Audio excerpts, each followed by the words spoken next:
Buenas noches, mis amados hermanos. Entonces, hoy es julio 8 del año del Señor 2025 y vamos a iniciar, por la gracia de Dios, el libro de Juan, un libro Bueno, hermoso. Entonces empezaremos el libro de Juan, cosas que sabemos del libro de Juan, que pertenece a los cuatro evangelios, ¿cierto? Que es un grupo de libros que hablan la vida del Señor Jesús. Y cada evangelio fue escrito para una audiencia particular y tenía un propósito particular. En la introducción, la semana pasada vimos que, por ejemplo, el libro de Mateo fue escrito ¿para quién? Para el pueblo judío. Y el propósito que era presentar al Señor Jesús como el Mesías esperado, el rey que ellos esperaban, el rey de los judíos, ¿cierto?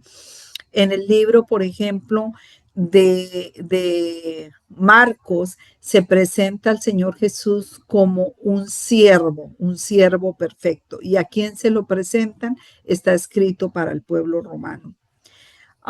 Tenemos a Lucas. Lucas escribe la vida del Señor Jesús para el pueblo griego y su propósito es presentarlo como el hombre perfecto, ¿cierto? Y tenemos al apóstol Juan que él le va a escribir a la iglesia, a todos los que han creído en el Señor Jesucristo y el propósito de él es presentarlo como Jesús es Dios. Y ese era el propósito del libro.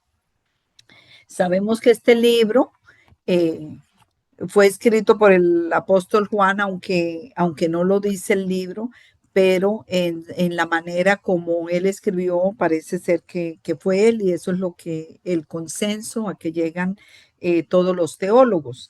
Entonces, y hay varios temas muy importantes. Este libro es lo más importante que hay en la Biblia. Claro que toda la, toda la doctrina, las cartas, las epístolas, los romanos, hebreos, todo eso es bello. Cuando uno lee esas epístolas son bellas. Pero yo pienso que uno de los libros más importantes cuando uno se acerca a conocer a Jesús, a saber quién es Él y todas estas características tan importantes, yo creo que el libro a empezar es este libro, el libro de Juan. Amén. Buenas noches, mi hermana Rosita. Dios te bendiga. que le bendiga, ¿cómo están? Bien, por la gracia del Señor. ¿Y Qué tú? bueno, qué bueno. Ujú. Muy bien. Entonces, ¿qué les parece si empezamos leyendo eh, eh, de a un versículo y tratamos acuérdense las preguntas cuando vamos a leer la Biblia, vamos a hacer la pregunta, ¿qué nos dice el pasaje? ¿Qué me está diciendo Dios a mí? O sea, si yo tengo un entendimiento. Ahora, si no tengo un entendimiento, hacemos la pregunta, ¿cierto? Y así vamos a pasar. Por ejemplo, vamos a leer ya que tú empezaste, elige, léete lo que dice el verso número 1 y así vamos avanzando. ¿Qué les parece esta dinámica? Entonces, y cada uno va complementando lo que se entiende, ¿vale? Amén. En el nombre del Eh, Padre, del Hijo, eh, del Espíritu en Santo. nombre del Vamos a leer. Santo. Amén. Amén. El versículo 1 Sí, dice, en el principio era el verbo. En el principio era el verbo. Y entre paréntesis, pues tengo yo aquí en la Biblia la palabra. Y el sí. verbo estaba ante Dios y el verbo era Dios. Amén. Ese Amén. es el versículo 1. Amén. Sí. Entonces, ¿qué nos dice el pasaje ahí, por ejemplo? ¿Qué puedes entender tú que está hablando el pasaje? Que en el principio, ante todo, ante Dios era el verbo. Dios era el verbo, era la palabra, era, para mí era el todo. Amén. Amén. Entonces, Gloria a Dios. sí, y viene la palabra logos o la palabra verbo o palabra como nosotros lo entendemos, viene del griego, ¿cierto? La raíz es logos y el pensamiento para logos indica varias cosas, viene como razón, entendimiento, cumplimiento, principio, el todo. En el griego, el idioma griego tiene varios significados, pero el logos, nosotros lo entendemos como palabra, es, es, es algo que trae una acción en sí. Entonces, esa es la idea que trae la palabra el verbo, y sabemos que el verbo es el Señor Jesucristo. Entonces dice que el verbo, Pero perdona, Elizabeth, sí, él era el Padre, Dios el Padre, que sí, después se hizo hijo, después se hizo, que era Jesucristo, y después el Espíritu Santo, pero son tres personas distintas, pero sí, un solo Dios verdadero que es Gloria a exacto. Dios. exactamente, gloria a Dios. Quiero Muy apoyar bien, algo. perfecto. Sí, dilo, Quiero dilo. apoyar algo. Cuando la palabra habla que en el principio creó Dios los cielos y la tierra y el Espíritu de Dios se movía sobre las aguas. Quiere decir que, o sea, a mi entender, tú me vas a corregir, Elizabeth, pero a mi entender, ya tanto Cristo como el Espíritu Santo y el Padre, la Trinidad, ya existían. Porque Amén. dice la palabra, en el principio era el verbo y el verbo era con Dios y el verbo era Dios. Acuérdense que Cristo dijo eh, que, que tanto el Padre como Él eran uno. Entonces, cuando la palabra habla sobre el verbo, habla de que ya, habla de Cristo, de que ya Cristo existía en el principio. Y Juan se refiere cuando habla del verbo, se refiere que el verbo se refiere a Cristo, pero que ya el verbo era con Dios y el verbo era Dios. O sea, Amén. tanto Cristo como Dios son uno, tanto el Padre, el Hijo y el Espíritu Santo de Dios, pues también forma parte de lo que es la Trinidad. Por eso la palabra dice que cuando se creó el cielo y la tierra, el Espíritu de Dios estaba sobre las aguas, o sea, pues, reposaba sobre la faz de las aguas. Entonces eso me da a entender de que ya tanto el verbo que se refiere a Cristo como el Espíritu Santo y Dios, que son la Trinidad, ya hay conforme a lo que es la Trinidad. Pero en el verso 1 nos habla acerca del verbo, nos habla acerca de Jesucristo, de que ya existía. Otra palabra también muy importante que yo estuve analizando en Génesis capítulo 1, en su versículo 96. Entonces dijo Dios, hagamos al hombre a nuestra imagen, conforme a nuestra semejanza, y señoreen los peces del mar, en las aves de los cielos, en las bestias, en todas las tierras y en todo animal que se arrastra sobre la tierra. Entonces hay una palabra ahí que conjuga hagamos. Y cuando usted dice hagamos, quiere decir que Dios no estaba solo en ese momento.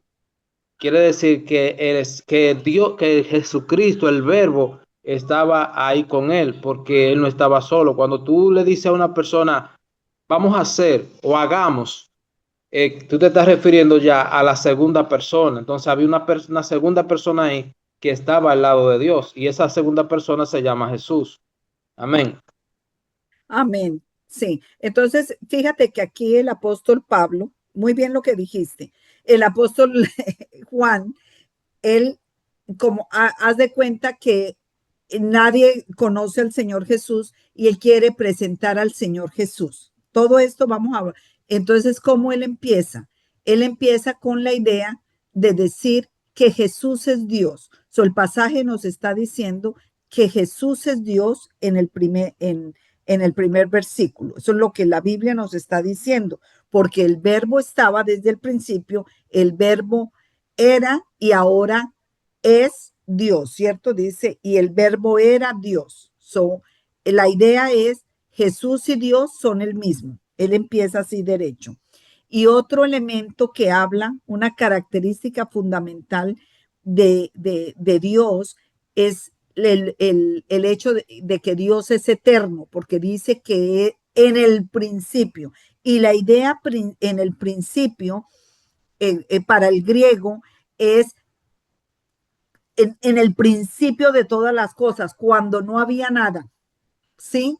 Ya el verbo estaba. Entonces, la idea que presenta es una idea de eternidad. Entonces, hay dos elementos en el verso 1, eternidad y Jesús es Dios. Amén. ¿Algún otro pensamiento, Pérsida, Rosita, Vianey? El 2 y el 3, hermana Pérsida, por favor. En el principio, este era en el principio con Dios. Se entiende que el verbo, quien es Jesús, quien es Dios, también es con Dios.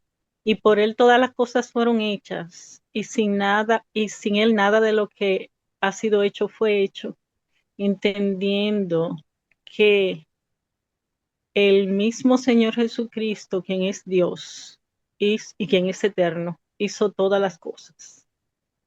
Muy bien. El 4 dice, ya nada más hasta el 3.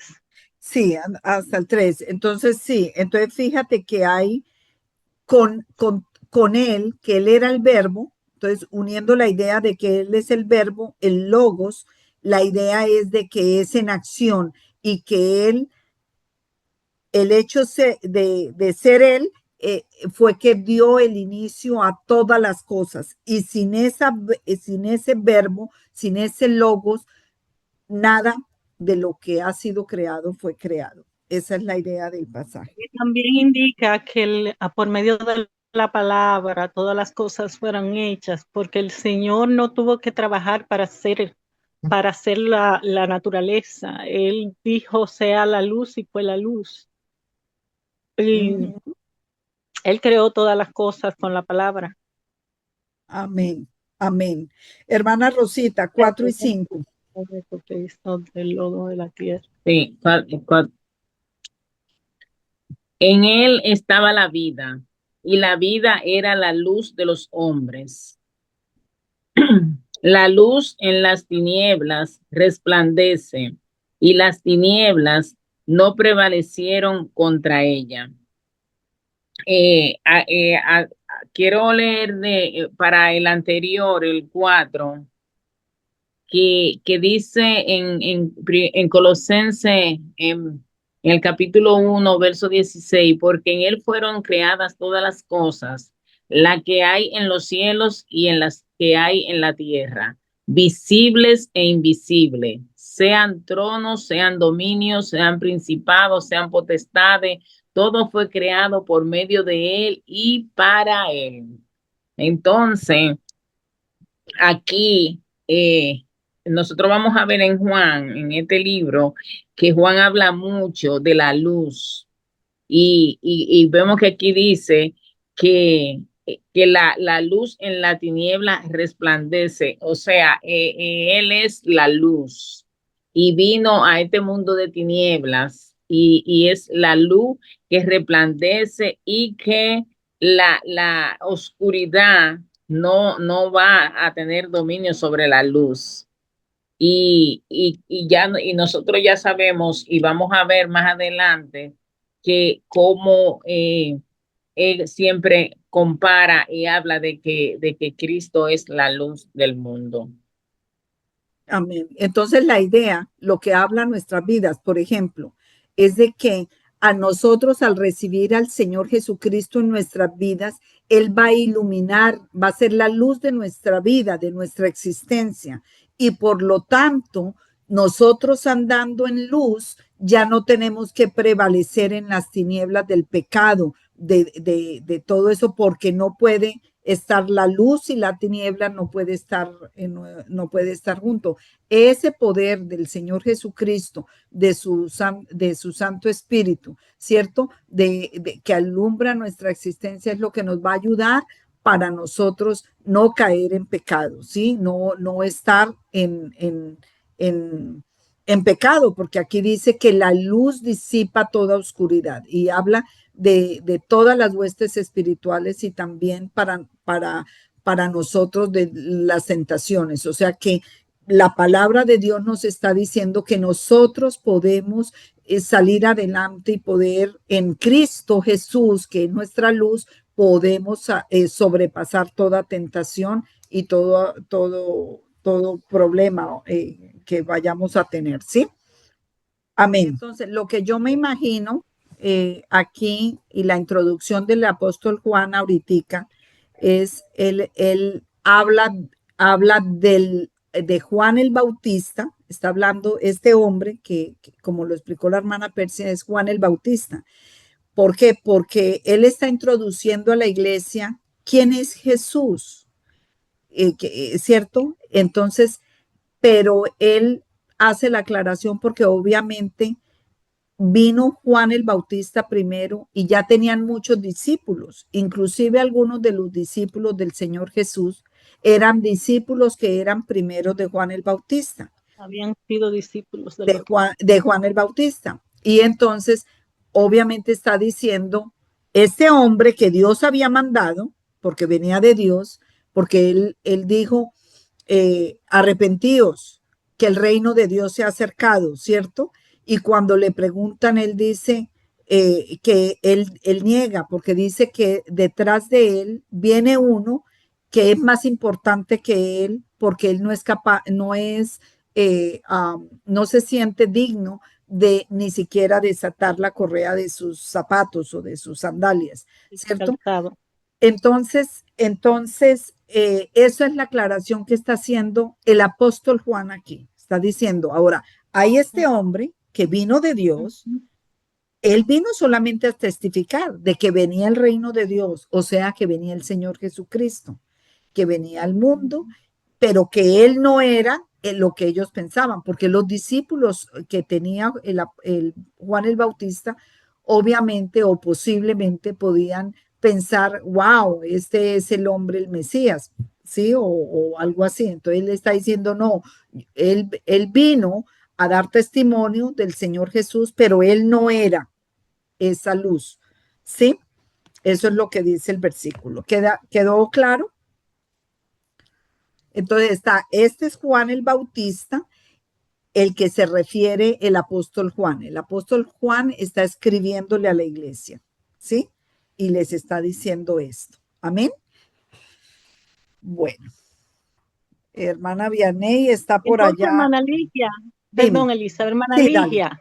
Escribe Juan, quien escribe y narra el libro es Juan, el hijo de Zebedeo, el apóstol. Y este Juan que él menciona es Juan, el que usted misma dijo que bautizó a Jesús, el hijo de Elizabeth y de Zacarías. Y de Zacarías. Sí. Ok. Amén. Ok, gracias. Sí, entonces está diciendo que él no era la luz, porque el pensamiento está diciendo que en él estaba la luz, está hablando del Señor Jesucristo, en él estaba la luz, ¿cierto? Ahora le dijo, este hombre que vino, él no era la luz, vino a dar testimonio de la luz, y aquí sigue hablando del tema de la luz. Entonces, si quieres, Ligia, lee ahí el verso 9, el 10, dice, y el 11. El verso 9 empezamos en el nombre del Señor Jesús. Él era la luz verdadera, la luz que ilumina a todo hombre y llegaba al mundo. Yo ya estaba en el mundo, este mundo que se hizo por él, este mundo que no lo recibió. Vino a su propia casa y los suyos no lo recibieron. Amén. Entonces, ¿qué te está diciendo el pasaje? Sí, ahí lo que nos está diciendo que Dios es la luz verdadera, que Él fue el que vino al mundo y el mundo no lo recibió. Yo creo que cuando en la entrada a Jerusalén, no sé si pues yo cuando leí eso me imaginé que cuando él vino, que él entró a Jerusalén, todo lo recibieron con palmas y todo, y ese mismo pueblo fue que lo acribilló, lo mató. Bueno, aquí está el tema central acá, o el pensamiento central, es la encarnación, cómo Jesús fue encarnado, entró al mundo, ¿cierto?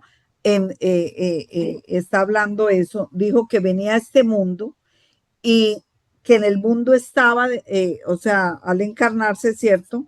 Y el mundo había sido hecho por él, que repite el mismo pensamiento Sí. del verso 3, ¿cierto? Y dice que el mundo no lo conoció porque realmente empiezan a rechazarlo, ¿cierto? O Sí, sus pensamientos, ahí no lo reciben, eh, o no lo recibieron. Acuerden que este evangelio es escrito después de que el Señor Jesús ha muerto y ha resucitado y está sentado a la diestra. El apóstol Juan escribe el evangelio, creo que fue en el año 65, si no estoy mal. 70, creo que. Sí, sí, en el año 70, más o menos. Entonces ya ha salido, ya ha pasado todo lo que pasó. Entonces él hace referencia a eso, ¿cierto? Él vino, él era la luz, él fue encarnado en el mundo, vino a cumplir lo suyo, pero el mundo no lo conoció, no lo recibió. Lo Pero rechazó, ¿no es? sí, dice, el mundo no lo conoció, lo rechazó, sí, porque él venía a lo suyo, ¿cierto? Y los suyos no lo recibieron. ¿A qué venía? A cumplir el plan eterno de Dios, ¿cierto? A poder a redimir a la humanidad del pecado, ¿cierto? Pero a lo que él vino, a los suyos, a nosotros, pues no lo recibieron, ¿cierto?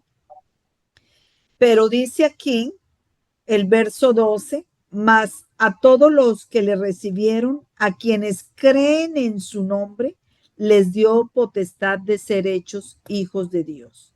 Entonces, este es el verso fundamental, importante, de la confesión de fe de nosotros. Cuando nosotros conocemos a una persona y le predicamos del Señor Jesús, uno quiere que la persona confiese que sí, eso es lo que uno llama de pronto que haga, que nosotros decimos confesión de fe, o no sé, hay diferentes iglesias y congregaciones que le llamarán diferentes, ¿cierto? Y uno quiere que la persona haga la oración de fe. Y la oración de fe es decir, Señor, reconozco que soy pecador,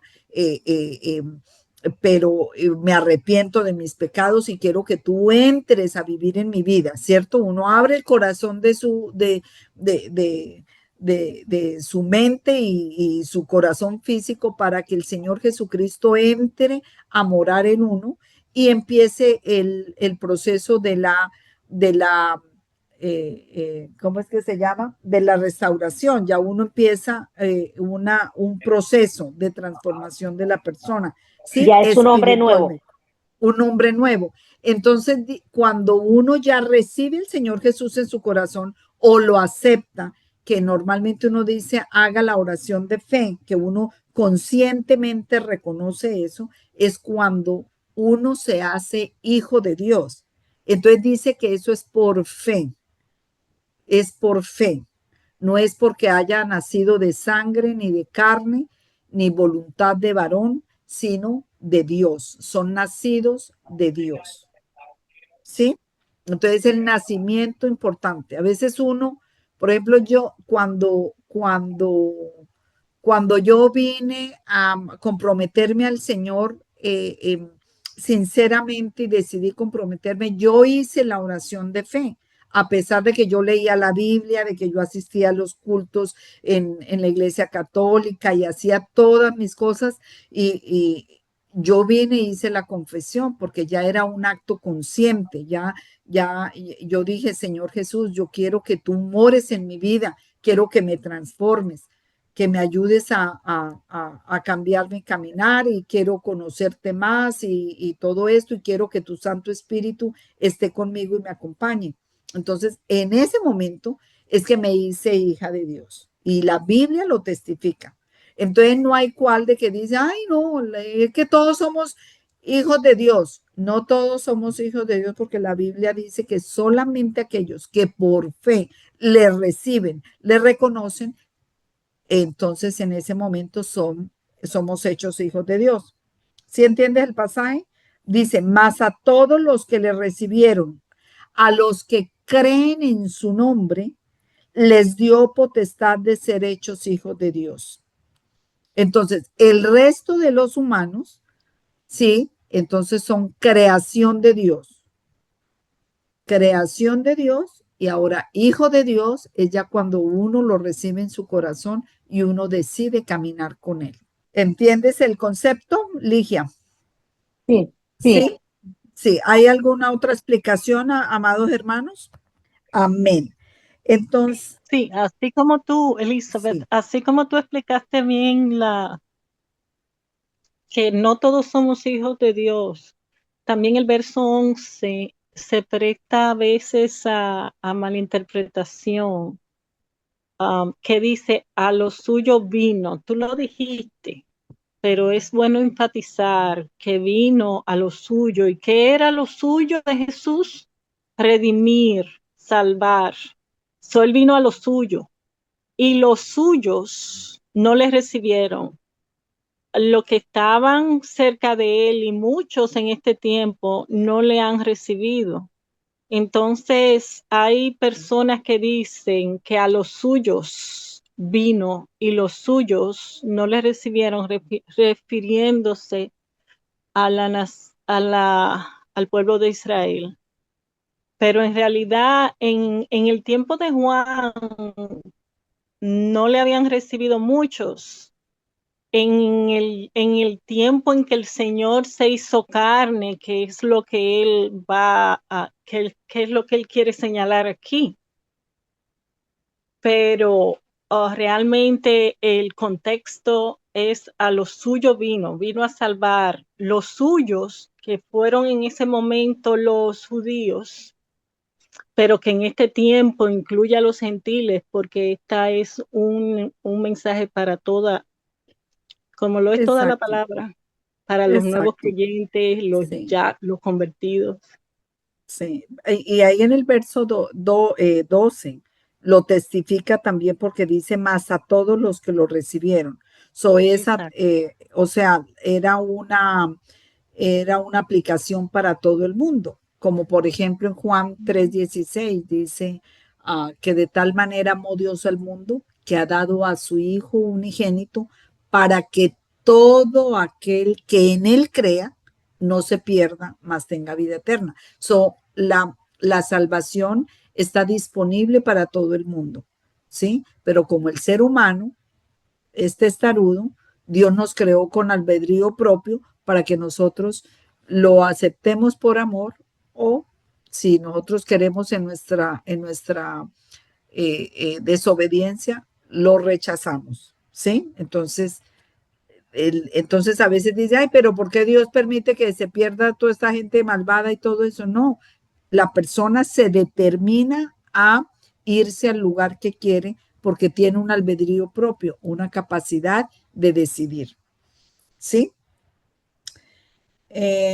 Bien, entonces, bueno, Pérsida, síguete leyendo ahí, vamos en el 12, del 13, Ya tú dijiste el 3. sí, el 13, sí, que no nacieron de carne, exacto, que nacen de Dios. Entonces, sigamos con el 14. Sí, aquí concluyo, dice, y aquel verbo fue hecho carne y habitó Amén. entre nosotros y vimos su gloria, gloria como del unigénito del Padre, lleno de gracia y de verdad. Y aquí Ajá. podemos ver cómo concluye él atribuyéndole al verbo hecho carne y como que refiriéndose al Hijo único del Padre, y como también describe que habitó entre nosotros y vimos su gloria. Ajá. ¿Y cómo Cuando vimos su dice, gloria? Exacto. Explica eso. ¿Cómo es ver su gloria? Porque ellos fueron testigos, entonces van a decir cómo es esa gloria que era la misma de Dios que estaba en el Señor Jesucristo y que ellos son testigos, que ellos la vieron. ¿Cómo vieron esa gloria de Dios? Ellos pudieron ver al Señor haciendo milagros. Ellos pudieron ver, no Sí, muy todos los bien. discípulos, dos de ellos pudieron ver la transfiguración. Ellos pudieron ver cuando Jesús fue bautizado y su padre y el Espíritu Santo descendió como paloma y su padre expresó: este es mi hijo amado en quien tengo complacencia.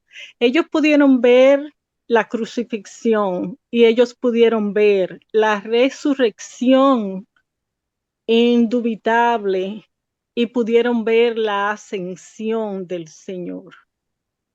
Amén.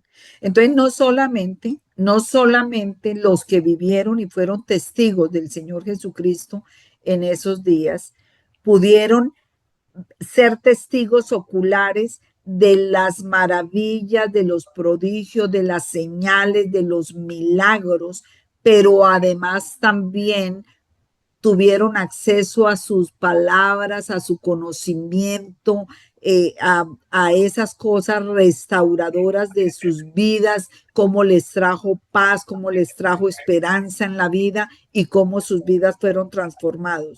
Y eso era algo que posiblemente ningún hombre hasta el momento lo tenía. Y entonces esa era un aura. Yo creo que al decir gloria es como decir esa aura que tiene la persona. No sé si de pronto aplique la misma palabra y que el Señor me perdone si estoy comparando la palabra así en esto, pero la gloria de Dios es algo que, que, que se sale, que toda persona que estaba en contacto con el Señor Jesús como que lo sabía. El mismo espíritu clamaba de tal manera que el Señor Jesús caminaba, hacía milagros, esto, y empezó la gente a seguirlo, porque había una gloria sobre él que reflejaba la gloria del Padre. Juan dio testimonio de él y clamó diciendo: este es de quien yo decía, el que viene después de mí es antes de mí, porque era primero que yo. Y aquí vemos que se sigue refiriendo a Juan el Bautista, recordando nosotros que Juan vino primero, vino a hablarle a la persona, a retarlo, para que se arrepintieran, y siempre decía que detrás de él venía uno que era más grande que él. En ningún momento Juan dejó que le atribuyeran la gloria a él y que lo reconocieran. Y Juan tuvo el privilegio de bautizar a Jesús y ver los cielos abiertos cuando el Padre lo presentó como su hijo amado. Y, y él terminó su ministerio, eh, y en todo momento reconociendo que él estaba solamente presentando al que venía detrás de él, que era más grande que él. Porque de su plenitud tomamos todos, y gracia sobre gracia. Pues la ley por medio de Moisés fue dada, pero la gracia y la verdad vinieron por medio de Jesucristo.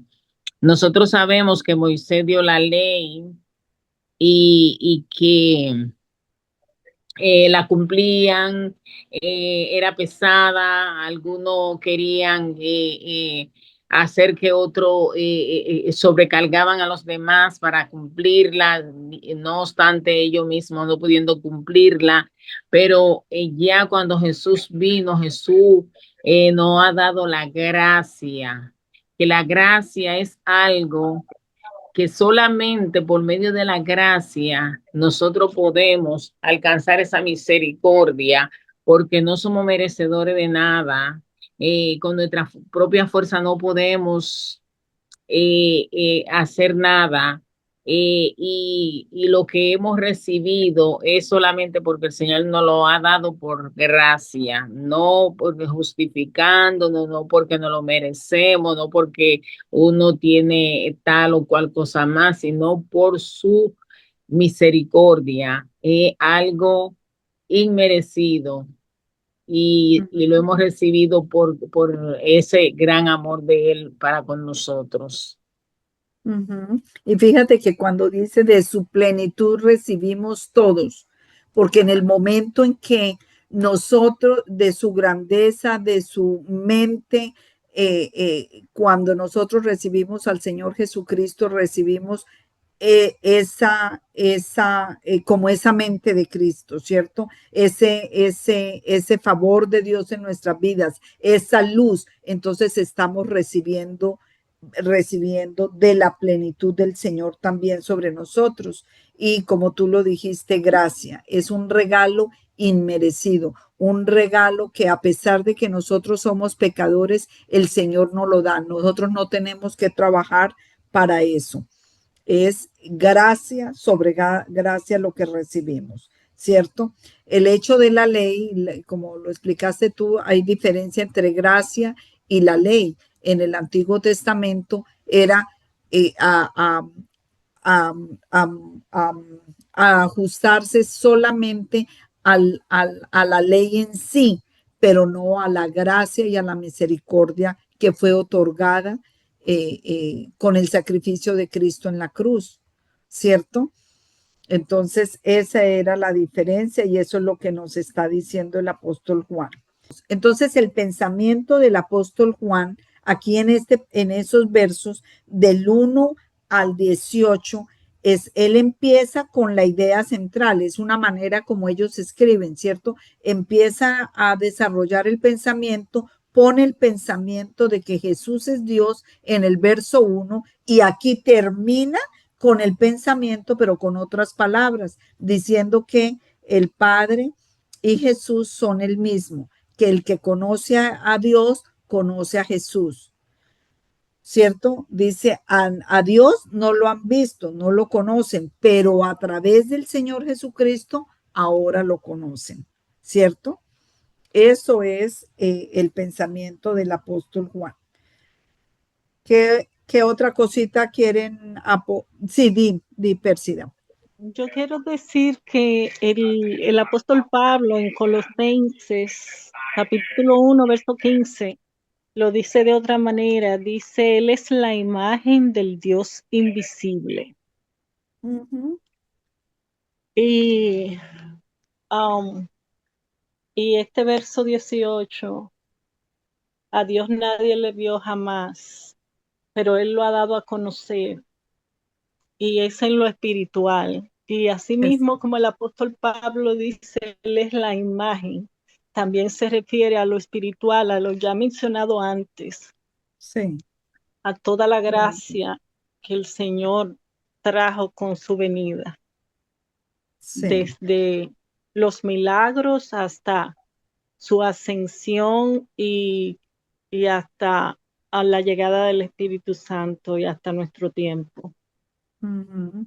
Sí, quiero compartirles que este verso y lo mismo Isaías y lo mismo Deuteronomio, ¿cómo es? Éxodo 20, que son libros o pasajes donde uno puede estudiar la ley de Dios y lo de las imágenes y cosas de eso, me ayudó un poco a mí a entender y a dejar, por ejemplo, yo era devota del Divino Niño Jesús y tenía mi esquela y leía la oración y todo eso. Y realmente yo pensaba que teniendo la esquela era conectándome con Dios y todas esas cosas. Y cuando empecé a estudiar este versículo, este me ayudó, me esclareció, me quitó esa venda de los ojos y entendí que es a través del Señor Jesús, que yo conozco a Dios, que me puedo relacionar, que no es a través de un papel o de una cosa física, ¿cierto? Sino que es a través del Señor Jesús. Y el Señor Jesús, ¿cómo lo conocemos al día de hoy? Lo conocemos a través de su palabra. Por lo menos aquí, estos evangelios nos van a hablar de la vida del Señor Jesús. Entonces, ahí podemos conocerlo a través de sus enseñanzas, ¿cierto? Y entonces este verso quería compartir que fue que me ayudó a esclarecer, a entender de que lo que, de la imagen que estaba mal, ¿cierto? Amén. Ok, entonces vamos a leer rápidamente, son las 7:52. Leamos esta introducción un poquito, el testimonio de Juan el Bautista. Hermana Ligia, empieza a leer El 19 sí, el 19 en adelante.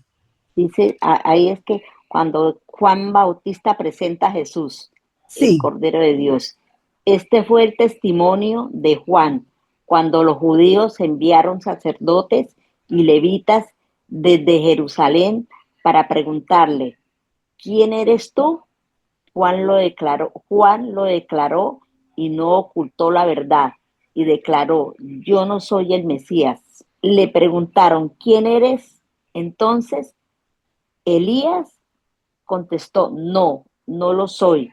Le dijeron, ¿eres el profeta? Contestó, no. Entonces le dijeron, ¿quién eres entonces? Pues tenemos que llevar una respuesta a los que nos han enviado.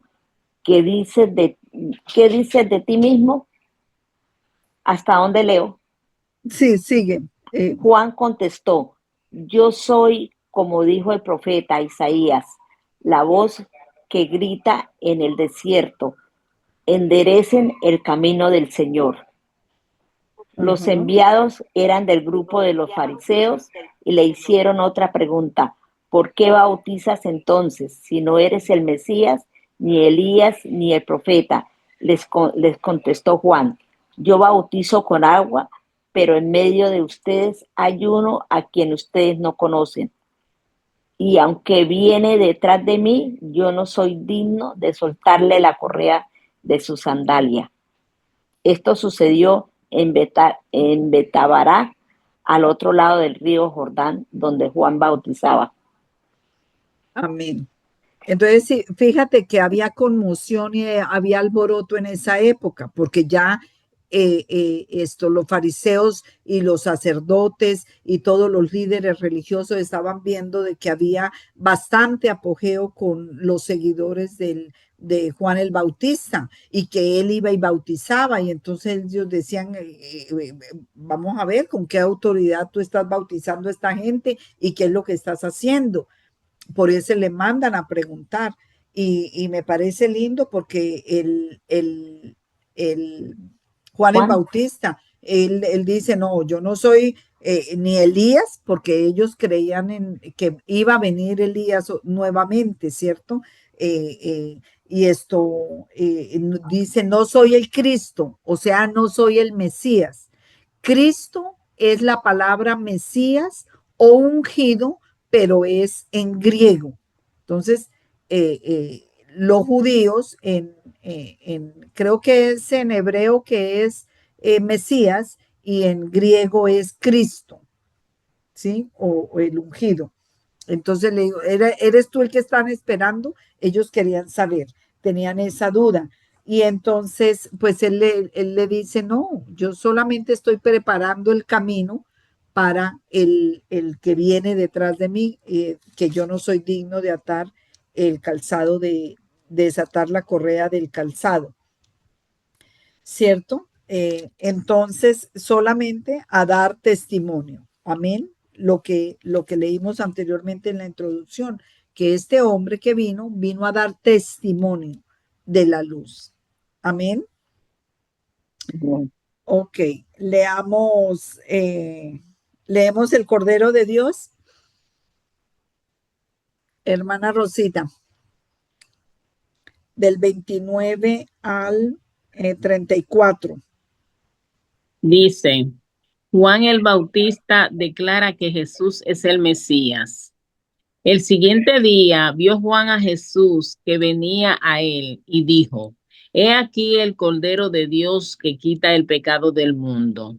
Este es aquel de quien yo dije, después de mí viene un varón, el cual es antes de mí, porque era primero que yo. Y yo no le conocía, mas para que fuese manifestado a Israel, por esto vine yo bautizando con agua. También dio Juan testimonio diciendo, vi al Espíritu que descendía del cielo como paloma y permaneció sobre él.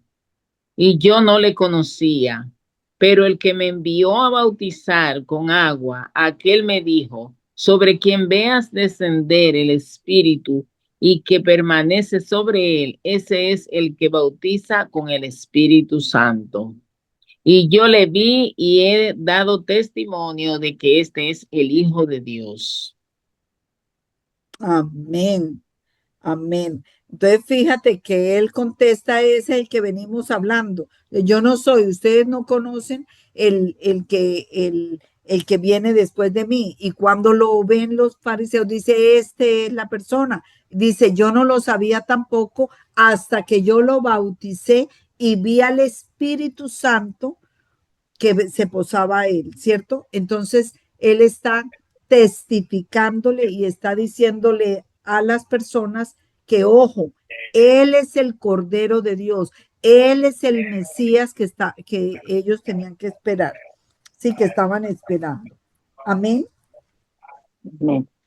Ok, entonces leamos los primeros discípulos, hermana Ligia, entonces leamos. Dice, Jesús llama a sus primeros discípulos. Sí. Al día siguiente, Juan se encontraba de nuevo en el mismo lugar con dos de sus discípulos. Mientras Jesús pasaba, se fijó en él y le dijo, ese es el Cordero de Dios. Los dos discípulos le oyeron decir esto y siguieron a Jesús. Jesús se volvió al ver que lo seguían, les preguntó, ¿qué buscan? Le contestaron, Rabí, que significa maestro. ¿Dónde te quedas? Jesús les dijo, vengan y lo verán. Fueron, vieron a donde vivía y se quedaron con él aquel día. Eran como las 4 de la tarde. Andrés, el hermano de Simón, Pedro, era uno de los dos que siguieron a Jesús por la palabra de Juan. Encontró primero a su hermano Simón y le dijo, hemos encontrado al Mesías, que significa el Cristo, y se lo presentó a Jesús. Jesús miró fijamente a Simón y le dijo, tú eres Simón, hijo de Juan, pero te llamarás Kefas, que quiere decir piedra. Al día siguiente Jesús resolvió partir hacia Galilea, se encontró con Felipe y le dijo, sígueme. Felipe era de Betsabia, el pueblo de Andrés y de Pedro. Felipe se encontró con Natanael y le dijo, hemos hallado a aquel de quien escribió Moisés en la ley y también los profetas. Es Jesús, el hijo de José de Nazaret. Natanael le replicó, ¿puede salir algo bueno de Nazaret? Felipe le contestó, ven y verás. Cuando Jesús vio venir a Natanael, dijo de él, ahí viene un verdadero israelita, este no sabría engañar. Natanael le preguntó, ¿cómo me conoces? Jesús le respondió, antes de que Felipe te llamara, cuando estabas bajo la higuera, yo lo vi. Natanael exclamó, Maestro, tú eres el Hijo de Dios, tú eres el Rey de Israel. Jesús le dijo, tú crees porque te dije que te vi bajo la higuera, sin embargo verás cosas mayores que estas. En verdad les digo que ustedes verán los cielos abiertos y los ángeles de Dios subiendo y bajando sobre el Hijo del Hombre. Amén. Amén. Amén. Y fíjate que aquí vemos cómo el Señor Jesús empieza a a recibir a sus seguidores, a las personas que empiezan a seguirlo. Y fíjate que me llama la atención que ellos le dijeron en el verso 39, en el verso 38, ellos le dijeron rabí, que significa maestro. Maestro. O sea que él ya tenía algo. Entonces viene Juan el Bautista y dice, él es, lo señala, da testimonio de Jesús. Y ahora ya ellos, los que lo empiezan a seguir, entonces los discípulos ya empiezan a ver y apenas lo ven, ya le llaman, lo reconocen, le dicen maestro, rabí, ¿cierto? Y pues obviamente el Señor Jesús también hace esa pequeña señal, por ejemplo, con Natanael, que le dice que él es un verdadero israelita y le dice le dice, pero ¿dónde me conoce? Dice, no, yo te vi cuando estaba Sí, debajo de la higuera. Exacto. Y entonces él dice, wow, dice, Rabí, tú eres el Hijo de Dios, tú eres el Rey de Israel. Ese le da los títulos, le da el nombre, ¿cierto? Y entonces el Señor Jesús, no, porque yo le dije, porque yo te pude decir dónde estabas o te conocí, ¿sí? Antes, por eso ya tú me dices esto, dice cosas, no te asombres, mejor dicho, cosas mayores que estas vas a ver. Eso es lo que es. Entonces, yo me imagino que tener un encuentro con el Señor Jesús físico en esa época debió ser súper potente. El hecho de estar con Dios mismo, el Señor Jesucristo y Dios mismo, era, como lo dice el pasaje que vimos, la gloria de Dios, la plenitud de Dios sobre la persona del Señor Jesucristo. Eso debía ser un encuentro impactante. ¿Cómo lo es para nuestras vidas cuando nosotros aceptamos su gracia, abrimos nuestro corazón y permitimos que el Señor Jesucristo empiece a morar en nuestras vidas y empezamos a caminar en fe con Él? Nosotros vemos la transformación, vemos la gracia de Dios en nuestras vidas. O sea, que de la misma manera como pudo haber actuado en esa época, el Señor Jesús y su gracia y su poder y su salvación siguen teniendo una mella en nuestras vidas el día de hoy para aquellos que le queramos seguir y lo seguirá haciendo. Por eso nosotros en el nombre de Cristo seguimos compartiendo las buenas nuevas del Señor Jesús y más en este tiempo que se acerca, que son tiempos peligrosos. Amén. Amén. ¿Algún otro pensamiento, alguna otra cosita? Hemos terminado el capítulo 1. Alcide, Rosita.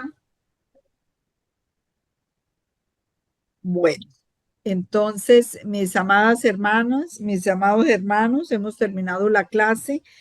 Quería comentarles que la próxima clase, la próxima semana, que es el día 15, no vamos a tener clase. Estudiemos, así como estudiamos hoy, el capítulo 2 y nos encontraremos nuevamente el 22. Amén. Amén. Bueno, entonces vamos a orar, hermana Rosita, despídenos en oración, por favor. Amén. Amante Dios y Padre, gracias, Señor. Te damos por este día que terminamos, Señor, todas nuestras actividades, Señor. Y al final concluimos, mi Dios, continuando estudiando tu palabra, buscando dirección, Señor, en ella, que tú nos hables, Señor, a través de ella, Señor. Señor, permite que nosotros podamos, Padre, reconocer, mi Dios, tu poderío en todo momento, que nosotros podamos, Señor, darte tu lugar, mi Dios, que nosotros podamos reconocerte en todo tiempo, en todo momento, sabiendo, Señor, que tú estás desde la fundación del mundo, que tú fuiste, que tú sigues siendo y que tú serás, Señor, que tú siempre estarás ahí. Gracias te damos, Señor, por tu misericordia para con nosotros, Señor.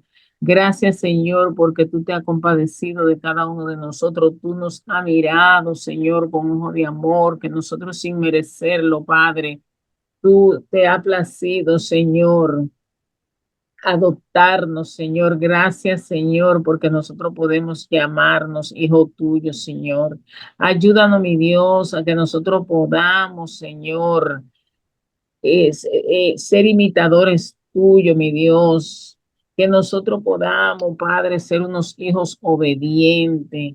Que nosotros seamos unos hijos que estemos abriendo nuestros oídos, Señor, para escuchar tu dirección, mi Padre.